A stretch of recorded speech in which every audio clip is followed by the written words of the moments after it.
പിതാവിൻ്റെയും പുത്രൻ്റെയും പരിശുദ്ധാത്മാവിൻ്റെയും നാമത്തിൽ ആമേൻ. എൻ്റെ പ്രിയപ്പെട്ടവർ, ഇന്ന് മാർച്ച് 1-ാം തീയതി ഞായറാഴ്ച.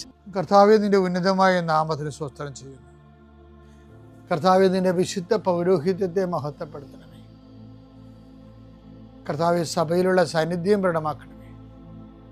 40 വർഷം ഞാൻ അർപ്പിച്ച കൃപാനയുടെ യോഗ്യതയാണ്.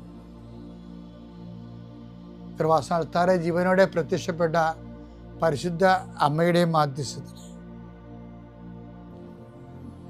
ഈ പ്രാർത്ഥന പ്രതീക്ഷിച്ചുകൊണ്ട് ലോകം മുഴുവനും വിവിധ സ്ഥലങ്ങളിൽ ജാഗ്രതയോടെ ഇരിക്കുന്ന ഓരോ മകൻ്റെ മേലും മകളുടെ മേലും കർത്താവേ, നിന്റെ തിരുമുറുവാർന്ന വലതുകരം ആണിപ്പെടുന്ന അത്ഭുതകരം വെക്കണമെന്ന് പ്രാർത്ഥിക്കുന്നു.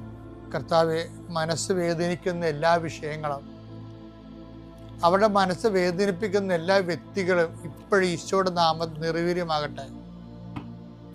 കർത്താവെ, മനസ്സ് വിഷമിപ്പിക്കുന്ന സാഹചര്യങ്ങൾ, ചെയ്തെടുക്കേണ്ട ഉത്തരവാദിത്തങ്ങൾ, മറ്റുള്ളവർ നമ്മളെ പഴി പറയാൻ സാധ്യതയുള്ള എല്ലാ വിഷയത്തിൻ്റെ മേലും കർത്താവിൻ്റെ കരുണ ചൊരിയുകയും നിങ്ങളെ കർത്താവ് ഇന്ന് നിലനിർത്തി തരികയും ചെയ്യട്ടെ. നിങ്ങൾ പോകുന്ന വഴികൾ, കണ്ടുമുട്ടുന്ന വ്യക്തികൾ, ചെയ്യുന്ന കാര്യങ്ങൾ, യാത്ര ചെയ്യുന്ന വാഹനങ്ങൾ, ഒപ്പിടുന്ന പേപ്പറുകൾ, കൈമാറുന്ന രേഖകൾ, കഴിക്കുന്ന മരുന്ന് എല്ലാം മാതാവിൻ്റെ മധ്യസ്ഥത്തിൽ യേശുനാമത്തിൽ അനുഗ്രഹിക്കപ്പെടുകയും നീ ദൈവത്തെ അനുഭവിക്കാൻ ഇന്ന് നിന്നെ സഹായിക്കുകയും ചെയ്യട്ടെ.